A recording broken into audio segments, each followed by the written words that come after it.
This is the Allman Report. Coming up, is it time for judges to face more public eyes in St. Louis?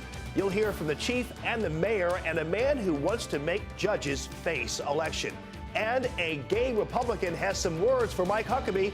He's in studio. This is the Allman Report right now. From the ABC St. Louis studios, this is the Allman Report. And welcome to the show, everybody. Later on, I'm going to have some comments on the ads that ran during the Super Bowl, mainly about AB. You'll love it. You'll be amazed. But first, our big story. St. Louis has kicked off a new wave of police patrols in some of its neighborhoods. Today was the second phase of hotspot policing, with Mayor Francis Slay and Chief Sam Dotson addressing police officers about protecting your community. And Aisha Khan, the Allman reporter, was on the scene, and they also talked about judges, interestingly enough. Yeah, Jamie, well, Dotson didn't really say whether judges should be appointed or elected, but Mayor Slay believes in appointed judges. It's a system that he says works. Sergeants, inspect your troops. Lined up and ready to go, St. Louis police getting their orders during roll call Monday morning, a large part of which is the hotspot policing effort. That is what our community wants. That's what we owe our community. We asked City Police Chief Sam Dotson and Mayor Francis Slay if hotspot policing would be the future policy over just stepping up police force. Beefing up the force is a great idea, and I've talked to the mayor about adding 160 new officers. But putting those officers in the right spots at the right times to address the right problems, that's the key. It's just not about policing. You know, once the cops, catch these criminals and they arrest them, there's a system they go into. We want to make sure that system works as well through prosecution and the courts. We also asked if this is really just a judicial sentencing problem or policing problem. When we arrest somebody as a society, we expect there to be an outcome that keeps our community safe. Far too often, from the court system, we're not seeing that outcome that keeps our community safe. What you don't hear is anything from the court. The Chief Judge, Brian Hettenbach, still hasn't made any statement about what the court's role is in keeping our community safe. That statement led us to ask, what about our judges? Appointed judges is a good system. I think the system in place, there's no perfect system, but they do have, I think, a procedure, which I'm very familiar with. I wanted to impress upon them how important it is that when the officers bring violent offenders into the courthouse, that they get the attention that they should get. The issue is that not a lot of people know who the judges are. And in the Court Watch program, neighborhoods actually go to court, sit in front of judges, and tell the judges that this individual that's been arrested has been impacting our neighborhood. Both men say they want people of St. Louis to know they are working on efforts that they say will take trial and error, but in the end, safety for all is their top priority. Now, I also asked Mayor Slay to comment about Chief Dotson's request to have the State Highway Patrol assist them in police in the downtown area. And the mayor says it's a recommendation he will consider, basically saying the chief is free to look at whatever he thinks will work. It's interesting. They take this very seriously, clearly, because both of them seem to be traveling together these days. So I know they're taking policing and the judge issue pretty seriously. So thank you, Aisha Khan. You're welcome. Appreciate it very much. All right. Should judges be elected or appointed? And would an elected judge be tougher than an appointed one? You may not know that St. Louis is one of the few places in the state with judges who are appointed rather than elected. It's called the Nonpartisan Court Plan. And guess who? Former House Speaker Tim Jones among those who would love to see this baby go away. Tim Jones, welcome to the show. Jamie, great to be back. I think most people don't realize that there are only 3 areas in the state of Missouri, St. Louis City, St. Louis County, Jackson County, Greene County, who are nonpartisan, meaning these judges are all appointed by, what, a committee of some sort? Jamie, this is one of the areas of the law, and let's think about this. This is the third co-equal branch of government, the entire judiciary. Most people have no idea how most judges obtain their positions and how they retain them. All Supreme Court judges, all appellate court judges, and the trial court judges in those 3 major metro areas you just mentioned, Kansas City region, St. Louis region, Springfield region, all selected by this very mysterious Missouri nonpartisan court plan. Jamie, I can tell you it's anything but nonpartisan, you have to be part of the club. Yeah, well, before we get to that, though, why did they generate this? This was back in the days when we had, like, the mob hanging out in the big cities, right? Came from the Pendergast era. Okay, so they were trying to basically keep corruption and undue influence from invading the elections of judges, correct? Absolutely. So, Jamie, back in the day, this idea had very good purposes and roots in the beginning. There was a lot of corruption, mainly in the Kansas City area, as I mentioned, the Pendergast era, the Truman era. There was a lot of scandal and corruption going on, kind of little Chicago-style politics. So they said, let's try to take politics out of how we have our judges. And I think the Missouri Nonpartisan Court Plan at that time had a lot of virtue to it. But, Jamie, like any good government-born program, it's been 100 years since this thing has been majorly revised. It's time for some reform. So you're saying it's still like a club, though. I mean, they tried to get corruption out of it, but there's just a kind of a different form of corruption, if you will. Yes, Jamie, there's nearly 6 million Missourians. You know who picks the judges in all those areas we just described? A very small handful of people, mainly lawyers. So these commissions that you just mentioned, the majority of them are run by the lawyers. So Who are appointed by who? The governor? By other lawyers and the governor. So the lawyers in those areas pick 3 of the people on the panel out of 7.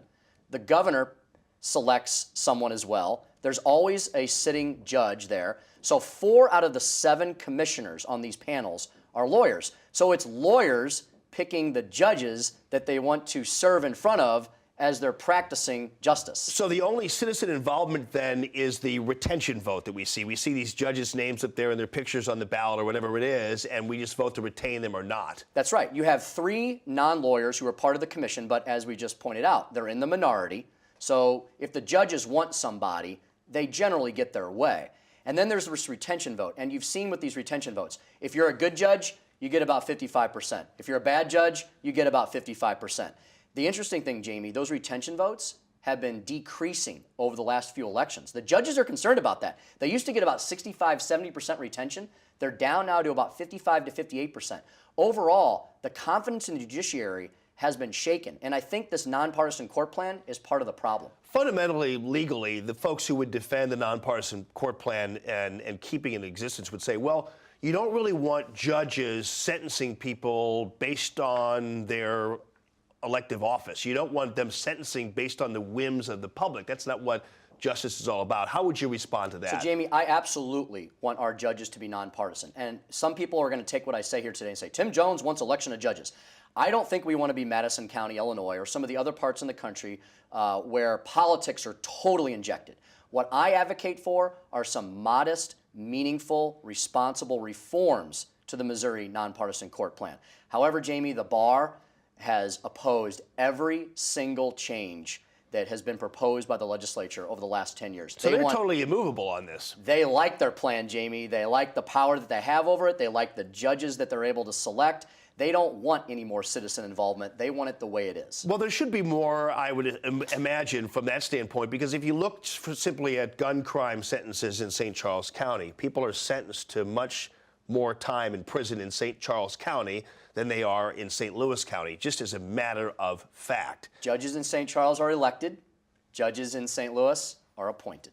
So now you don't want them just simply running for office or doing whatever like this as a Republican or a Democrat. But you do think there needs to be that accountability factor there. Absolutely. Jamie, the Show Me Institute did a fantastic major case study on this about 5 years ago. They're not advocating for abolition of the Missouri court plan either. They've looked at the entire nation, and they've seen that where you have some form of Missouri court plan, justice is generally meted out a lot more fairly. They don't want full elections either, neither do I. But reforms to the court plan need to be injected into the system so you have a little bit more citizen involvement than you currently have, which is very little. All right. Tim Jones, thanks a lot. Appreciate you very much. Thank you. All right. We're going to roll the newsreel, but first, your national headlines. If you want to connect with the Allman Report online, visit us on Facebook or stop by our website at abcstlouis.com. Drop us a vine or tell us what you think at #Allman Report. And welcome back. Let's roll with the Allman Report newsreel, everybody. Republicans in Jefferson City don't want you or the media to see video from police body cameras. There's also a move to keep dash cam videos from being made public. No votes on those bills yet. A new report saying the economy is growing in Missouri. The Mid-America Business Conditions Index rose above 50 points, and the survey folks say that means things are getting better. Governor Bruce Rauner saying Illinois financial woes are far worse than he initially believed.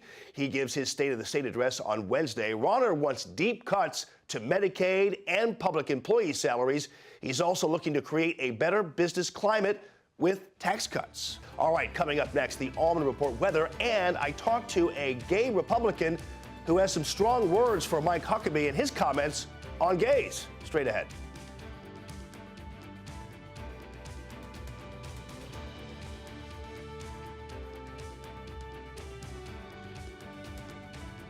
And welcome back. GOP presidential hopeful Mike Huckabee facing some tough words for comments he made about gay people. And some of those tough words are coming from gay Republicans, like Dr. Lindsey Barth. He's used to be a member of the Log Cabin Republicans, an organization representing gay Republicans. And Dr. Barth, I've known you for a long time. You are one of the most conservative guys I know. Yes, all right, I'm let's settle this once and for all. You're one of the most conservative guys I know. You're gay. Yes. And let's go ahead and roll Mike Huckabee's words here for you and get your reaction. People can be my friends who have lifestyles that are not necessarily my lifestyles. I don't shut people out of my circle or out of my life because they have a different point of view. I don't drink alcohol, but gosh, a lot of my friends, maybe most of them do. You know, I don't use profanity, but believe me, I've got a lot of friends who do. Some people really like classical music and ballet and opera. It's not my cup of tea. I'd like to think that there's room in America for people who have different points of view without screaming, shouting, and wanting to shut their businesses down. All right, so Mike Huckabee, I guess, was coming from the angle of, okay, gay people shouldn't be shutting bakeries down for not making cakes for their weddings and that kind of thing. But to the larger point in this situation, he was talking about the comparison of a gay person or the lifestyle to someone who smokes or cusses or who is a ballet. I didn't actually know what he was saying. You might know what he was saying more than I do. I think he was trying to go with that the gay lifestyle is a choice, just like smoking or drinking or profanity is a choice, but it's obviously not a choice. And when it comes to that kind of talk from a person who is a possible presidential contender, what are your thoughts? I mean, he's representing the Republican Party at this stage of the game, not the entire party, not all candidates, but he still is a Republican. He's out there. He's vocal. What are your thoughts on that? He's representing a certain sect of the Republican Party, I would say the more Christian right wing, and there's so many other Republicans or just conservatives in general that don't agree with that whole opinion that the gay lifestyle is a choice and then we should not have the ability to marry or other components that straight people have. Right, and you know, that's the one thing I never really understood. And I guess from the libertarian side of me, I'm thinking to myself, why are we talking about gay marriage anyway as a governmental thing? I prefer the government stay out of marriage, period. I don't care whether it's gay marriage or heterosexual marriage or anything. I don't actually think I ought to go and have to get a license from anybody to get married. So I'm trying to figure out whether or not that's a winning issue for Republicans to be pursuing the gay marriage thing. Well, I don't think it's a winning issue, and I think it's actually going to hurt them more. I think, especially with the younger generation coming up, anybody under the age of, let's say, 35 or 40 years old really doesn't care if somebody's gay or not and if they can get married or not. And unfortunately, the Republican Party, I think, is being run by what I call the old white man people who are trying to just keep that old party in line and not actually progress to what the reality of today's environment is. Yeah, and that's the thing. Although it's not a foregone conclusion that Mike Huckabee is going to be the guy. In fact, it's probably a long shot more than anything else. But there still is that fabric of the Republican Party that still does contain some of the guys otherwise known to be social conservatives. And you're saying at this point the party, if it's going to survive, and certainly if it's going to win, needs to also adjust. That doesn't mean giving up your values, but remembering what government should and should not be involved in. Correct. And I don't think they're going to win any major elections because I don't think they're going to have the young people, which are going to be the new voters of this community or this world. And they have to adjust to that and start allowing some of these social things to be put off and not concentrate on. They need to concentrate on the important issues such as finance, tax reduction, less government interference, and with that, they're being hypocritical by jumping in and saying that gays shouldn't marry or shouldn't have the same rights as a straight person would have. All right, let's say Mike Huckabee is the nominee. Okay. And Hillary Clinton is the other nominee. Okay. How does a Dr. Barth vote? I'll have to look at who the constitutional or libertarian person is. Third party, perhaps. Third party person at that point. All right, great to see you, Dr. Lindsey Barth. Appreciate it very much. Thank you. Thanks. Still to come, my thoughts on AB and holding its brand. They proved it in the Super Bowl. We'll talk about that straight ahead.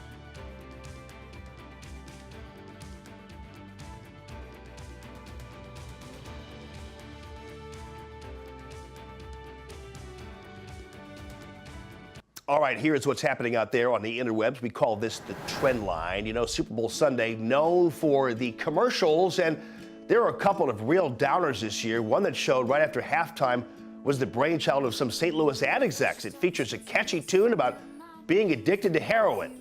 And then a mom finds her teen son overdosed and likely dead. Nationwide had a real Bubberman ad about a kid who does not live out his life because he died in an accident at home. People on Twitter just could not stop jabbering about this. Nationwide says it stands behind the ad because everyone's talking about it. And under all the Super Bowl hype was the latest NFL Hall of Fame class. 2 Rams All-Pros and Super Bowl champs from '99 did not make the cut. Whoa. Kurt Warner and Orlando Pace. There's still time. Warner was on hand last night to carry the trophy, though, for the New England Patriots. And now for my final word. I need a beer for this. I got special permission from Schlafly's to drink this Budweiser on the air. Here. Hey, those of you who listen to my radio show have heard my shtick about your brand and how you need to really keep your brand. I've heard that a million times, a lot of you have. It centers on Hardee's. And to make a long story short, Hardee's almost went down the tubes when they got the wise idea to make fried chicken on top of burgers. Oh, they made great fried chicken, everybody, but they couldn't make it fast enough. So after a year of waiting in line, customers just stopped going to Hardee's for chicken and for burgers for that matter. So that's why I was so glad to see Anheuser-Busch going back to the Clydesdales after a bunch of pre-Super Bowl teases without these famous AB horses. I was thinking, what's going to happen? But guess what? Turns out one of the best ads of the day involved those beautiful horses.